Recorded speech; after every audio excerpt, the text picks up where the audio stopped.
resume our recording here. Excellent. Hello, everybody. How are you? Thank you for joining us. My name is Jonathan Neal. I am the director of the Center for Business and Management of the Arts at Claremont Graduate University. Thank you for joining us, and it is my great pleasure to welcome Ed Schad to our LA Arts in the Age of Corona conversation. Ed, thanks for joining. Good to be here. Thank you, everyone, for tuning in. So for those of you who were with us last time, I think we had a very engaging conversation with Laura Hyatt, the director of Los Angeles Nomadic Division. Ed comes to us from right now South Pasadena, but normally the Broad, which is where he's still currently employed, obviously, as curator and publications manager, really kind of chief editor-in-chief of the Broad's publications, quite a number of those being put out by the museum on a regular basis, for which Ed is largely responsible. And we're gonna, I think, have an interesting conversation. I'll say at the top here, we've got another bunch of conversations coming up next week. I can now announce that Megan Steinman from the Underground Museum will be joining us at the beginning of next week. Natalie Marrero, executive director of Conga Kids, will be joining us on Thursday of next week. And then Danielle Barzell from the Department of Cultural Affairs at LA City will be joining us the week after that. And many more will be coming online as we work furiously to keep this thing running. So keep tuning back in. All right, so we're gonna get started. Ed, how are you doing? How is life at home under quarantine? Well, it's definitely like everyone else. It's very much an adjustment. I'm a bit of a homebody anyway, but this is sort of being a homebody on steroids. I don't know what's happening to me. I don't know. Sometimes my mind is right. Often it isn't. But I'm trying to. I'm trying to hold up. What can I say? What have you been doing sort of personally to sort of pass the time, keep things going? We'll get into more professional matters shortly, but I'm always curious to see what our friends and colleagues have found more or less time to do while they have been under quarantine. Well, I guess it shouldn't have been a surprise, but if you, I guess, do any writing in your life, there is now absolutely no excuse anymore. Like, now you must write. Like, if you think you're a writer or you do that, that's kind of been the big surprise. It's been kind of like, well, now you must do it. And so it's been a surprise how easy it's come, how much writing I've done, whether it's in a journal or on my blog or for work. That has been an existential surprise, for sure. Interesting. Anything in particular you've been writing about? Is this literature? Is this art? Is this state of the world writing? What can you let us into a little bit about what you've been up to? Well, none of us can travel. That is one of the many aspects of this. And I think one of the things that I've been doing to help myself through the constant bombardment of news and statistics and hot takes, and everybody has an opinion on this virus, on what people should be doing about it, what the government should be doing about it. And I've tried to write about anything and everything except that. I actually thought back to something that one of my favorite writers, W.G. Seabold, one of his favorite essays was written by Virginia Woolf during a very difficult time in her life, and it was called The Death of a Moth. It is exactly about what it says it's about. She writes about a moth dying in a room, but she manages to encapsulate, and through metaphor and through simply writing the story of this moth, she captures the turbulence in her life. She captures the turbulence in the world. And in a lot of ways, it becomes meaningful in a way that is unexpected and far beyond that of a hot take. When I think back to 9/11, for instance, some of the most meaningful bits of writing that came out of 9/11 are things that are not specifically about 9/11, but are more, what were the birds doing in Manhattan that morning? What was going on in adjacent spaces? That's been something that I've been thinking about a lot, mostly because it's very hard to look at all of this, I have to say. I have absolutely no desire on any level to read Marquez right now. I have no desire to read Saramago. I have no desire to read Camus. I have no desire to, well, I might leave Thomas Mann in there for the moment, but I can't look at it like that. I can't look at it that squarely in the face. I guess what Emily Dickinson said was actually true, that you have to come at life at a slant. Sorry, I'm ranting, but you see, you see what I'm saying, I guess you could say. Absolutely. No, Yeah. absolutely. I mean, I think it'll be interesting to watch the progress um, of this kind of response and the adaptation that we have to the conditions of the pandemic, as it starts off in a kind of emergency and then slows down or speeds up gradually as things begin to unfold. But I think it's going to be with us for a lot longer, and is going to be a far less punctual period of time than we imagine it to be currently, as they were in these very early days. And I think the responses are going to be interesting to see how they unfold that way, because I agree with you. People are coming at it. The most interesting ways to come at something otherwise traumatic have been at a slant or on the oblique. But at some point, that's often what we do when things are very punctual, when things are sort of immediate, and difficult to internalize or difficult to get a handle on. I think we'll be living this one at least virtually for quite a while, and I'll be curious to see how the responses come out. But I agree with you. I cannot bring myself to take the Camus off the shelf. I can't. The next person who tweets at me something from Love in the Time of Cholera, I'm going to reach through the internet and strangle. Well, I mean, I should say this, that I love, when people recommend things of comfort, I'm I'm of course receptive, but I guess I'm choosing a different path. The New York Review of Books is doing a pandemic journal, and a lot of their writers are they go back and forth between hot takes, but I was very happy last night to read that a gentleman had formed a War and Peace book group that is being attended by people all over the world. I was happy about that because that's exactly the book that I've chosen to read right now. That book is absolutely, it's incredible. A little over 2 months ago, my wife and I took a trip to Egypt, and while we were on that trip, we heard the term coronavirus for the first time.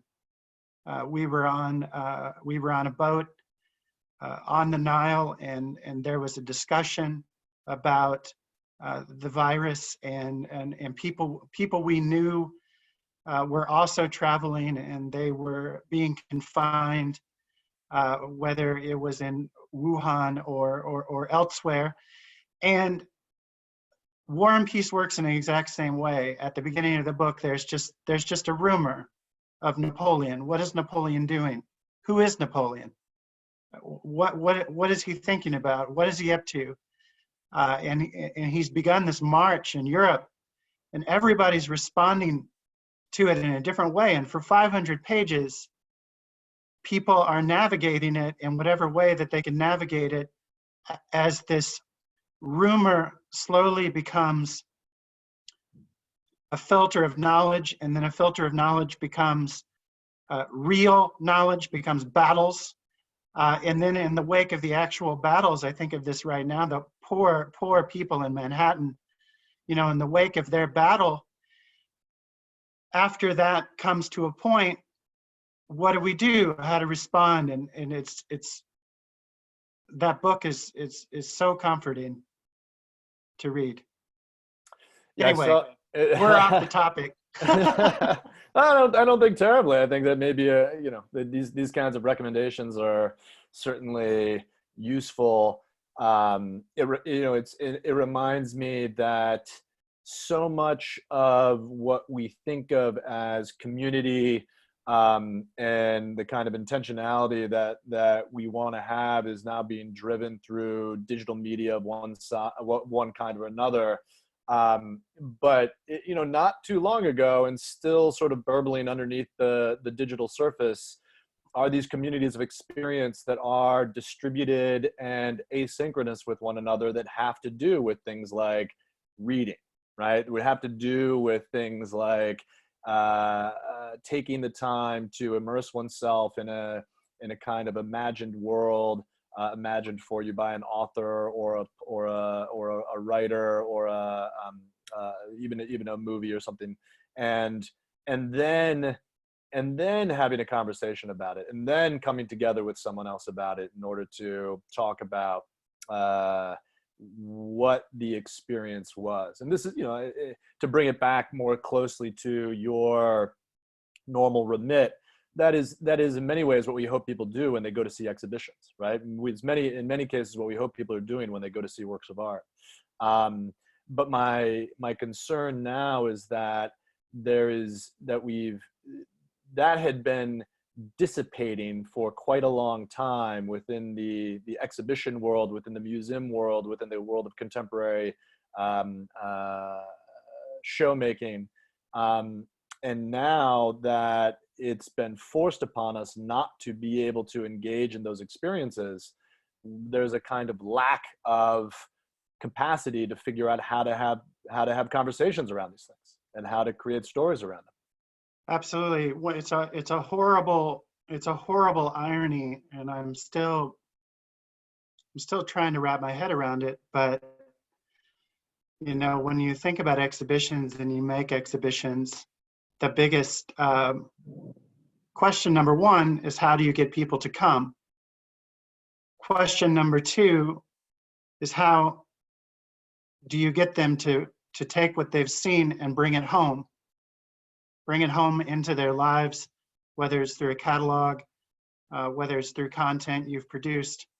And now I think we are in a position where I hope that we can mine some of the art that we've already seen as an advent to the art that we will potentially be able to see again, if that makes sense. So is this a moment you think that people now look to the works that are more well known and have been more well shared in order to create the foundations for having these conversations and creating these narratives going forward? Is that in some sense what you're talking about? Well, one of the things I was looking at yesterday was the Met has a very significant splash page through its portal of content that it's presenting, and it's astonishing how much content there is. I know a lot of people are racing to generate content and put content, but a lot of content sleeps and needs to be woken up. And I think the Met is doing a very good job of bringing its very long 150-year story and allowing people a point of entry to it when the point of entry is not their front door, if that makes sense. I guess that's what I mean, right? Like there's a fantastic Brock painting at LACMA from 1943. It's a still life. He painted that during occupation, during the war. Is that the type of deep, significant content that gets awoken in a time like today, that is brought forward? That's what I'm thinking about. That is what we're thinking about. Absolutely. How are you thinking about that with regard to the Broad and the collection that you are responsible for and engage with on a daily basis? Are there works there that you are thinking more about, less about?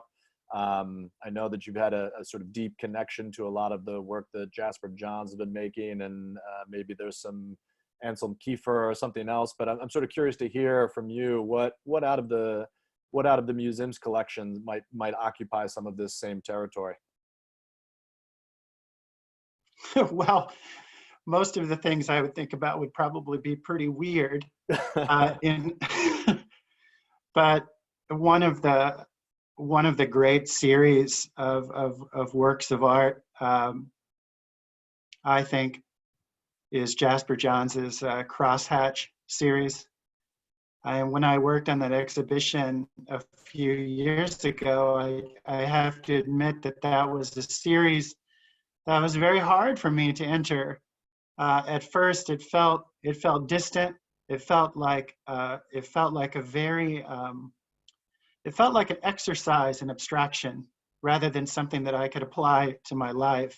A lot of abstract painting feels that way to me, unfortunately. But after a while, those paintings really started to work on me. The way that he takes the same motif, the series of he describes them as dumb, as things as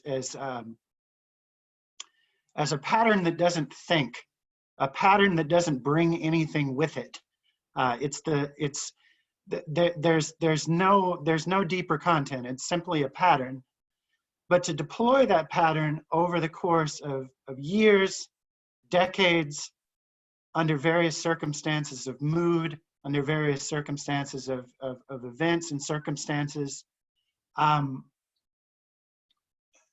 it's incredibly profound to think about that right now. 1 month ago, I had the same life as I live in the same house. I had all the same books, wore the same clothes, got in the same car. Nothing is the same. Everything is flavored differently. Everything tastes and smells differently. And the same form, the same dumb form under a new circumstance and a new mood. It's just a fantastic work of art. And there are a lot of things in the collection. One of our most popular works is the Infinity Room by Yayoi Kusama. A lot of people like that work. It was incredible. On the day that we closed, I went down and looked at it, and the lights were off. Jesus, what a horrible experience to see that piece with the lights off as you're about to close the museum. Thankfully, we have a very incredible audience engagement person, Ed Patuto and Darren Klein, formerly of The Hammer. And they're doing a lot of things with the works of art that we, local musicians and people that we've collaborated with on performances are developing music to go online presentations of the Infinity Room. But I have to say, to see that ghost in the shell, for lack of a better term, new territory, new world. What can I say? Yeah, it's interesting how events have a very profound capacity to recode the not just the culture, but the very specific objects and engagements that we've had, and many of which we can sometimes take for granted, or we slot into place using some either hackneyed or cliched understandings of them, and then as you said, a mere 7 days or a mere 2 weeks of history emerging recodes everything. It does. Yeah. So are there other things that you've seen from organizations? You met the Met. Have you seen some things that other curators or other institutions are doing that you found either compelling or less so or interesting? What else have you been consuming in the virtual landscape that you think is doing a good job or an innovative job of rewriting these narratives or recoding the work that's out there? Well, one of the things that I'm actually going to do my first one tomorrow with Lisa Yuskavage. And full disclosure, both Jonathan and I are Brooklyn Rail alumni, Brooklyn Rail people. Guilty as charged. I love what they're doing, and the reason why I love those Zoom calls is that we talk about globalism in the art world, or at least we have since the early 90s. It's become kind of the old blue jeans theoretical term, especially now with so many jet-setting people in terms of art. But the provinces still exist. They do, and not everybody has the ability to do that, and to think of an artist giving their time, or a curator, well, maybe not a curator, we got time, but artists, having a global conversation where people, if they're, if you've got a good connection in Sri Lanka, you can live stream with Shireen Nishad or Lisa Yuskavage, and the reason why I like that is I think that we often get confused into thinking that being physically present or showing up at an event is the conversation. We're deluded in that respect because it's not often the conversation.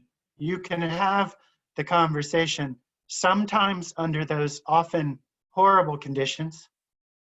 But I like this what the Brooklyn Rail is doing, because the conversation is in that platform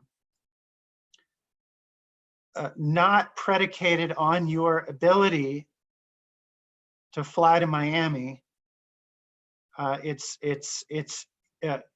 all you have to do is show up and listen, and the conversation can reach you with an internet connection. So there's that. I of course mentioned that I like the Met. Mocha's response has been, it's a very interesting thing that they're doing. Brian Barcena with his book club, very jealous. I would have loved to have done that, but kudos to him. Look forward to that. And yeah, there's everybody's doing what they can to bring the best of themselves however they can to online, and that's what I would say. Do you think that going forward, in the aftermath of this condition, we will see a renewed sort of compulsion for the in-person and the face-to-face, a kind of a more value placed on being there, and being at certain events or talks or having certain types of conversations, especially if in the wake of what we're experiencing right now, we recognize and people become accustomed to having so many of these conversations the way that we're having them right now? Historically, that has been the case. I mean, we don't know the extent of this crisis and how long it's going to go on. And I want to say the thing that I'm about to say with 1,000 footnotes, because I absolutely, please God, I absolutely don't want it to be a one-to-one correspondence. But, you know, in a lot of ways, the Renaissance was based on the plague, the result of the plague.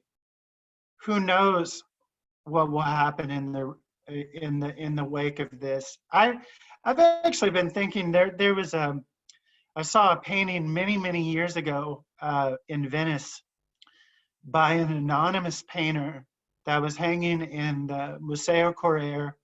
Not a great painting, not a great painting. But what the content of the painting was, it's on the second floor, is that after the plague, Venice would strap all of their gondolas and ships together across the canal to one of the churches, and the Doge would walk across those boats that were all lashed together, and they would have a great festival as he brought an offering and a prayer to that church across the canal. There is a precedent for increased unity and increased engagement and a very creative celebratory aftermath to crisis moments. But I hate to talk about that as the crisis is going on, you know, as people are talking about ventilators and masks. It's hard to dream like that right now, if that makes sense. It does make sense. I think one of the distinctions which we haven't quite considered is that this crisis is one less of, and this is not to diminish the gravity of what's happening around the world right now, but this is really a crisis of kind of management and of systems, and less of the actual crisis in sort of human toll that even was what was experienced in 1918 or in earlier moments of plague and pestilence. So, you know, I think that that is one of the conditions, but as we've been seeing, the economic fallout, right? The things that are really going to hit people, it probably has less to do with the health scenario and more to do with the economic scenario. And so it's going to create a very different kind of response. It'll be a very interesting thing to see as it unfolds. And I too, you know, hope that there is sort of great good that can come out of this. I certainly hope that we see a far more robust global and national health system put into place in order to manage these kinds of crises in the future. But and that's only one of the kind of positive silver linings that I could see coming out of this. The other might be the sort of environmental ramifications that we're seeing from what's happening right now. But this is where I think comparisons to prior pandemics in history have a hard time making the analogical jump, because we aren't ourselves, I believe, going to be confronted with the same sense of mortality that people experience at those moments. Well,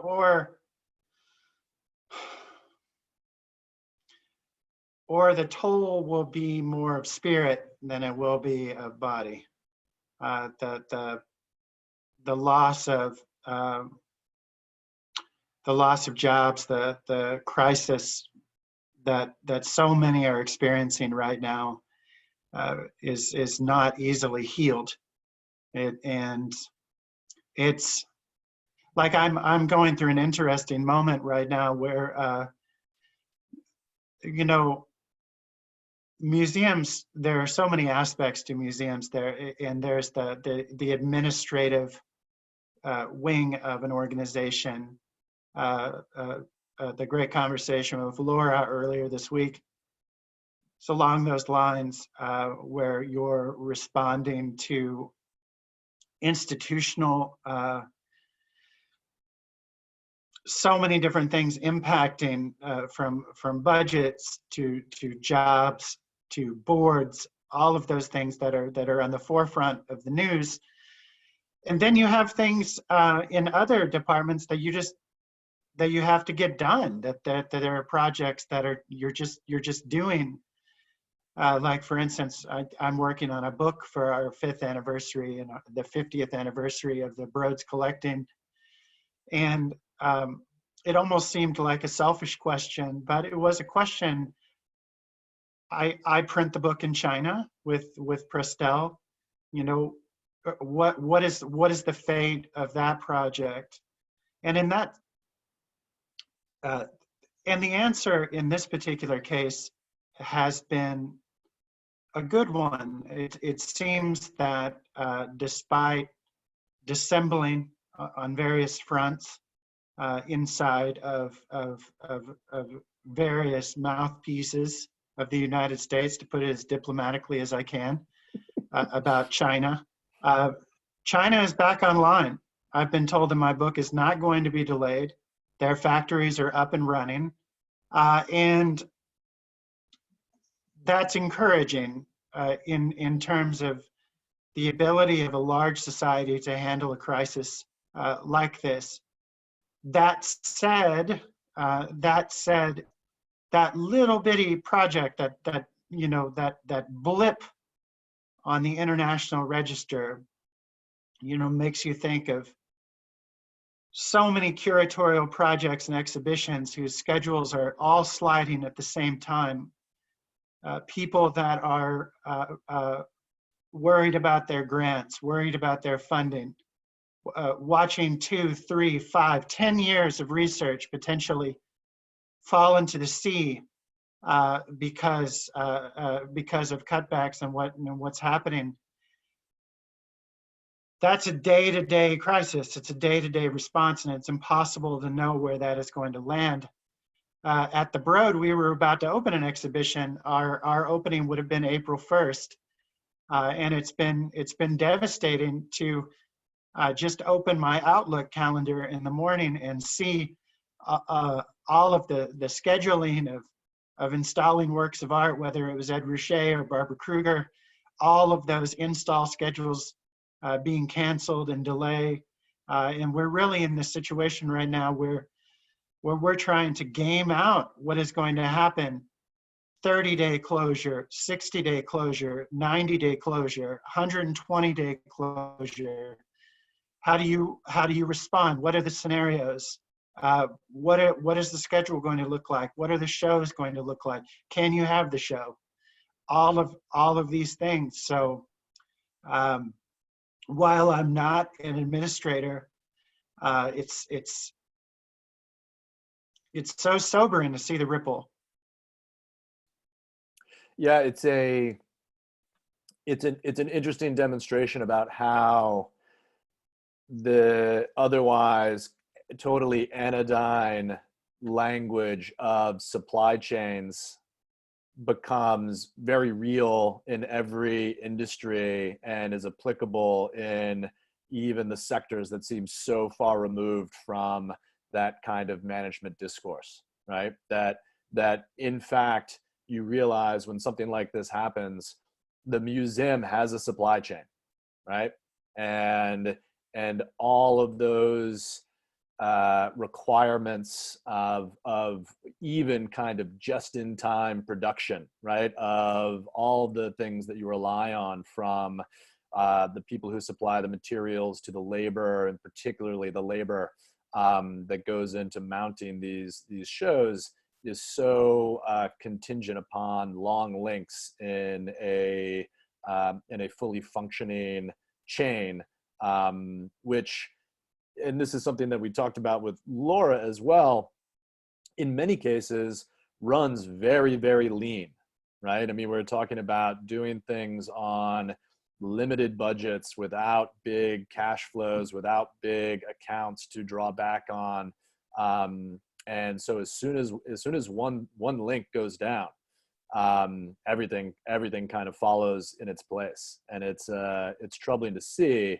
And the question is, one of the things to talk about is what makes that system more robust. What are some of the things that even now have you observed that could create the kind of resilience that people have been talking about, things that allow for a little bit of a backstop even when you have a temporary and hopefully very temporary shutdown like we were talking about?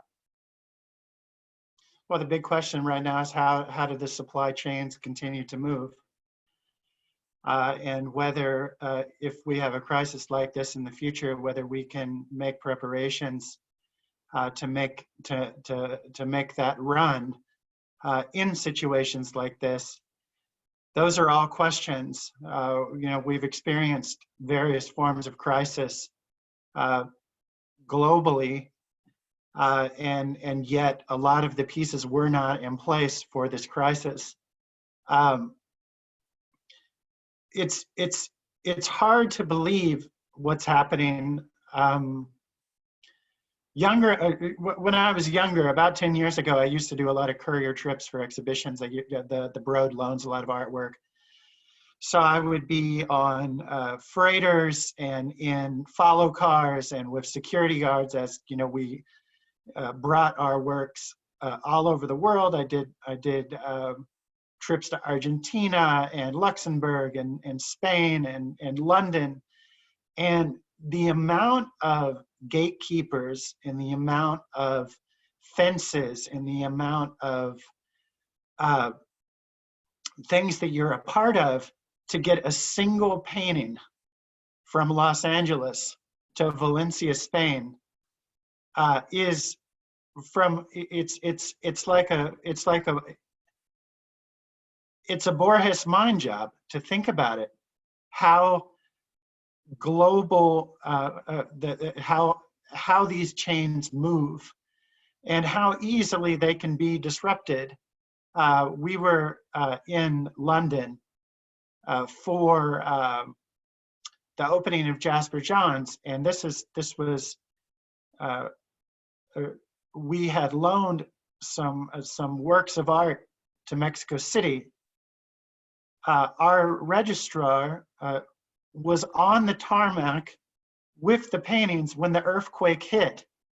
And now in COVID-19, it's that the same massive earthquake has hit the entire world in successive little bursts over the course of 6 months. The world has to react, and the world has to come up with better ways of handling itself. I have no idea what that's going to look like. I have friends that work in those businesses, and I will be definitely interested to see how they start thinking about things differently. So I want to open up to questions from some of the people who have joined us on the line. See, I can't stop touching my face. Everybody, that's the big thing. I just all day long. I saw a great cartoon where the people walking around with those cones, like you have to put on your dog after they get stitches so that they don't chew them off. And you'd have a bunch of human beings walking around with these big plastic cones so you can't get your hands in to touch your face. So if anybody has questions on the line, by all means, put them into the chat window, and we can get to them. We've got about 20 minutes left here on our call. So I'm sure Ed would be happy to answer some of the things that come through, and I'll be happy to moderate. While you think of those, you had mentioned in an earlier conversation we had an interesting piece that Jason Farago had written in the New York Times about what is going to happen to the arts in the wake of COVID-19.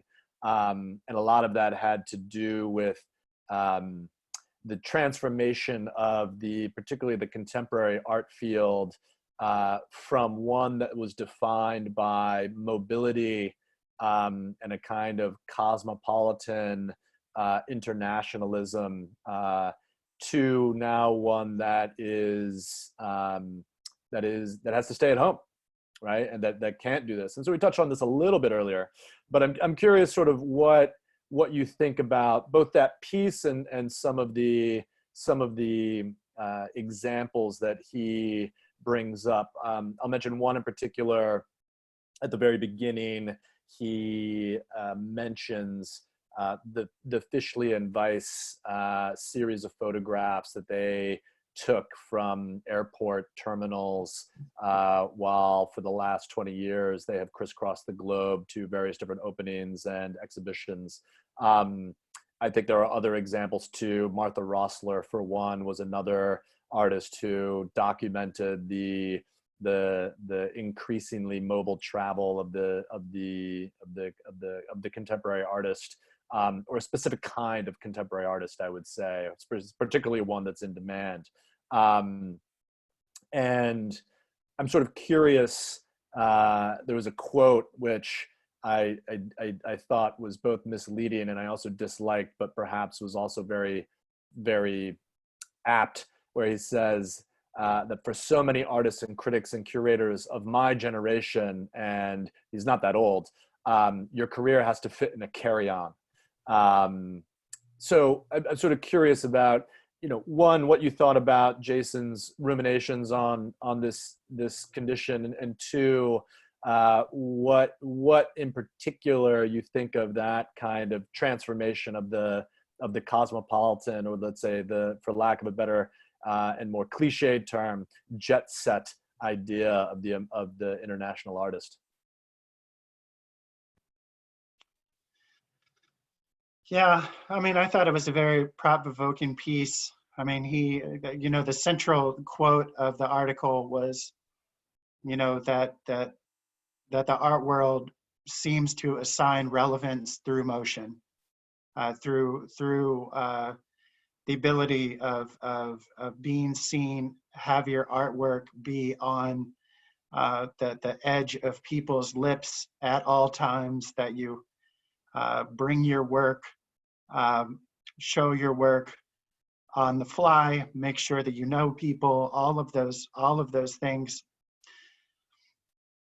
That's always been something very hard for me to deal with. I've never enjoyed going or participating in those types of activities. But one interesting thing that's worth watching over the course of decades in art is that a lot of artists that are involved in that lunatic engine of flying all over the world and participating in those activities, some succeed and some are sustained by that, but the majority of them either experience that briefly, do not experience that at all, or have no purchase inside of that. And so there are artists that I won't mention any names, but there are artists that live that reality,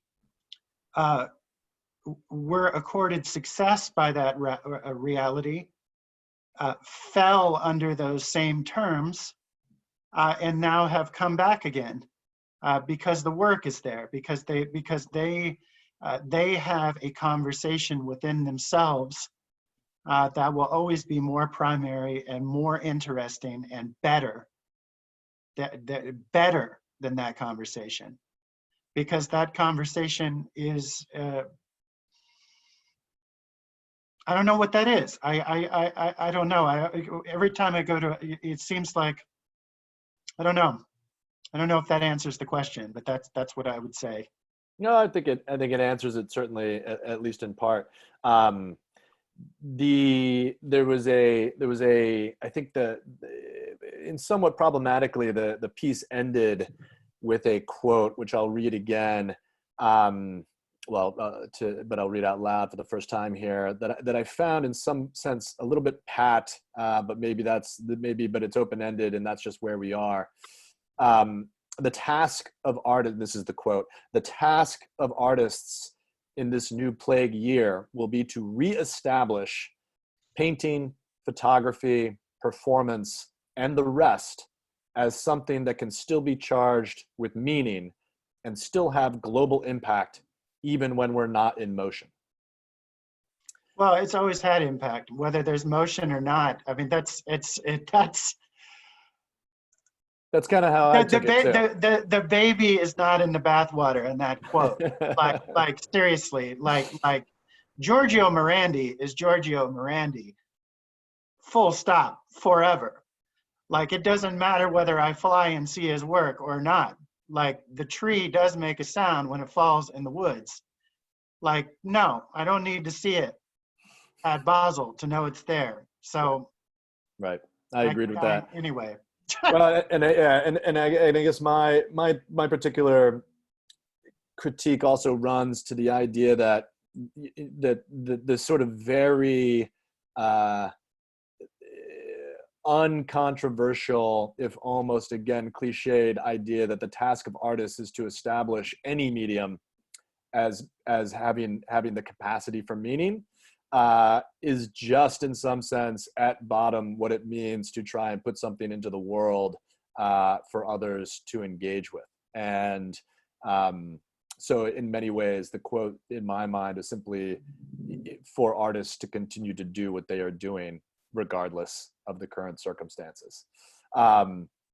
We have some questions. Every force evolves a form. It's Yes. always been my favorite. It's always been my favorite quote about art. The Shakers were right. Yeah. We don't know what the forces are, but it will eventually have a form. Absolutely. So one of our participants writes in that you had mentioned a plan for potentially very long shutdowns, and the question is, did the Broad have anything in their emergency plans that addressed this type of situation? I'm sorry, the connection split up. Could you say that again? Yeah. So the question was, did the Broad have anything in an emergency plan that modeled this type of situation? Well, does anybody? I mean, I hate to put it that way, but this is truly unprecedented.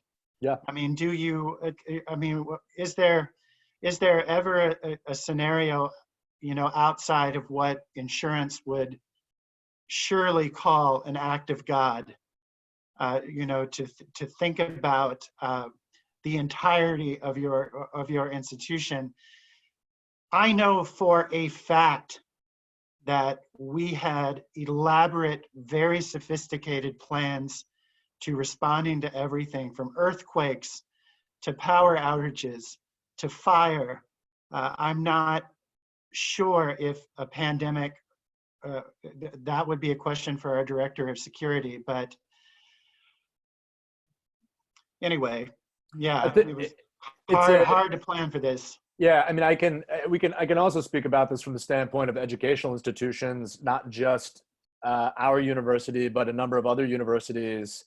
These institutions do have these contingency and emergency plans, and and I'm sure the Broad had a very significant one. But what was interesting is that most of those plans projected a very punctual crisis. Right, mm-hmm. An earthquake, a fire, something that required immediate response, that would have immediate impacts.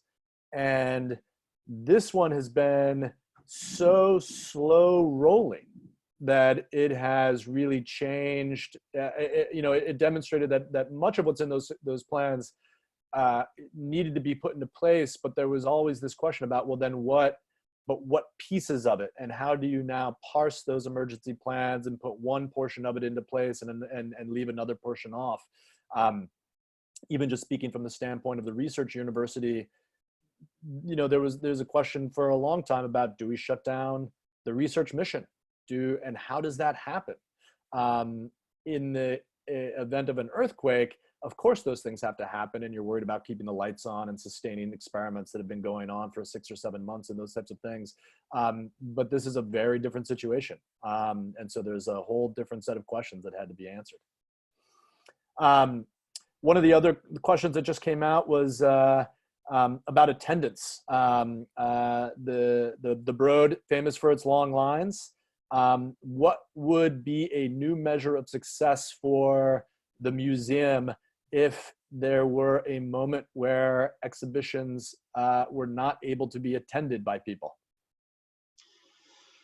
Well, we've always been blessed with high attendance, and God knows that we hope that people always feel welcome at our institution, and that our crowd at a time when we're feeling safe again will consider us in their plans. But you always judge the success of an exhibition by more criteria than attendance.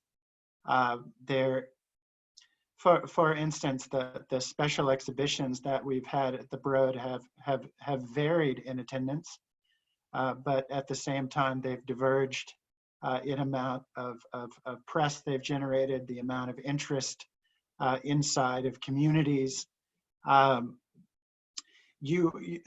Attendance is kind of the first level, and there are so many other levels by which to judge an exhibition.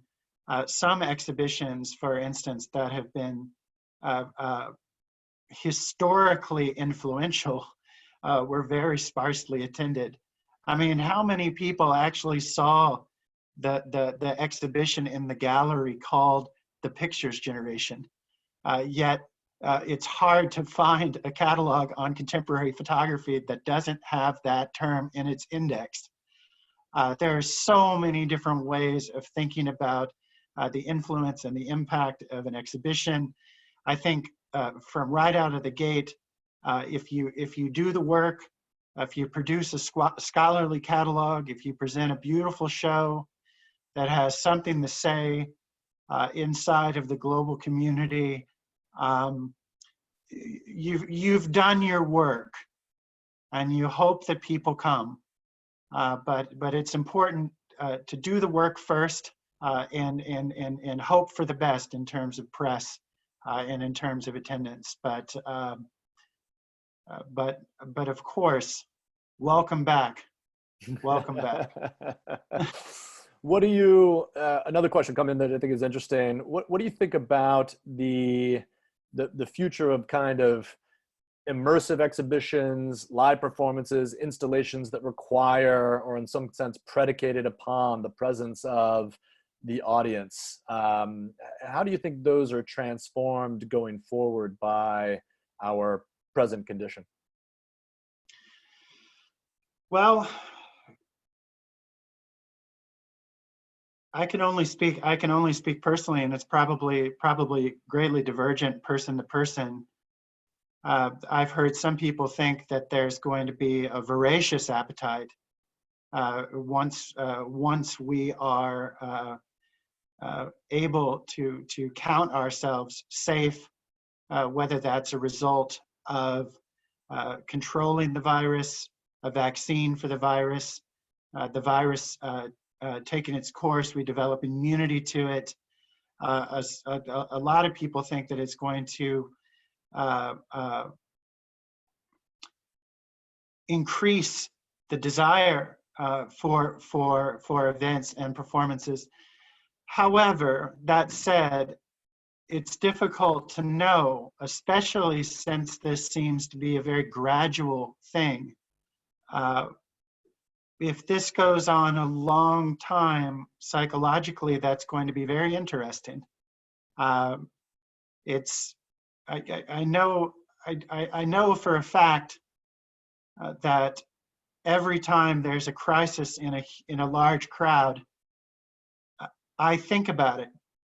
Whether it was whether it was the Las Vegas shooting, or whether it is a stampede at a football match, or any time that there's a loss of life from crowds, there's always a temporary shock to it. This is a different situation in the fact that this is drawn out over the course and will be drawn out presumably for a long time. It's difficult to foresee how that is going to. I personally don't know if how eager we are to run back to the party after this. Yeah. Has the Broad thought about virtual exhibitions of any kind? Well, you know, this is an interesting thing to think about. And one of the things, as I've been invited to, and please, I'm not a cynic. A lot of people have been making fun of, and I think that I don't think that's helpful to make fun of these virtual exhibitions that are happening in galleries. I love them, and I'm kind of been looking at them and it's like, wow, I know what everything, I can see everything up close.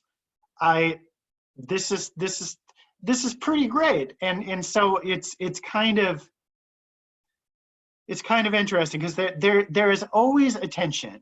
There's always a tension in art between that which has to be seen in person and that which can be experienced from a distance. I know enough insufferable scholars that will bloviate for hours about that you can't do work without seeing something in person, you can't do interpretations. I get so sick of it, it makes me physically ill to listen to these people. And so I personally like the fact that you can visit an exhibition, and museums were going this way. You know, they're over the last 4 or 5 years, it's been very common to have, whether it is a tripod video, previewing the show, or even showing the entirety of the show. There was the ill-fated Google initiative that took a run at online exhibitions. People will continue to think about that and continue. Like, for instance, one of the things that I really hope happens inside of the virtual world is that when people talk about Duchamp's, when people talk about the Armory show, the iconic Armory show, or when people talk about certain Whitney biennials that have been influential, or paintings that hung next to other paintings and created lines of interpretation that are still with us, wouldn't it be amazing to be able to walk through those exhibitions virtually and navigate those spaces, to go back to 1962 in the Stable Gallery inside of the basement of New York and see Warhol's Marilyns hanging inside of a stairway, or what painting Robert Rauschenberg chose next to put to some of Cy Twombly's earliest sculptures. I think that this virtual space, in terms of recognition, in terms of posterity, and in terms of research, in terms of a living, breathing, experiential account of an exhibition, I think that this is an amazing possibility. I remember running into, sorry, now I'm bloviating, but I remember I happened to be on the metro, the elevated train in Chicago, with the art historian Charlie Stuckey about 20 years ago. And he was saying, Ed, Jesus, like, wouldn't it be fantastic if we could build these historical shows out and see them? If not for another reason, like, you know, wouldn't it be amazing to go back to a salon and see a Manet relegated to a secondary role, to essentially the painting that would hang in the bathroom, and be able to experience all of those bouguereaus and all of those things that we never look at, all of those things that were counted as popular, all of those things that were chosen by that version of a jet set lifestyle as the relevant artwork of the time. Wouldn't it be fascinating to see where Degas stood in those exhibitions, how he was displayed, what role he had? And so, I don't know, if I had to do a rah-rah lift my arms moment here, I think that would be it. I think that we do have the experience and miss the meaning. And so often as an art historian, it's so hard to go back and recreate chains of influence, chains of interpretation, and this might be a way to do it. And I know this is, and for all those art historians out there that I just bashed, I would say that I know that the experience is not going to be the same. And I know at this time of the virus, it would be better to be able to go see the Zouberan at the Norton Simon. I miss it. It's the painting in the city I miss the most. But at the same time, I don't speak Russian. And I love the fact that I'm reading War and Peace right now. And I'm glad that these exhibitions, albeit in this translated weird environment, are being recorded. And that we're thinking about this. And we're thinking about the ability to have universal, open-sourced exhibitions that we can walk through and study wherever we are. This I like. I think that's a great place to end. Thank you very much, Ed, for your time. Thank you for listening. Yeah, and more to come. Join us on Tuesday next week, and we'll continue doing this. Hang tough, everybody. Stay care. Positive. Stay positive. I'll bake you cookies if you need them. Curbside delivery. Thanks, Ed.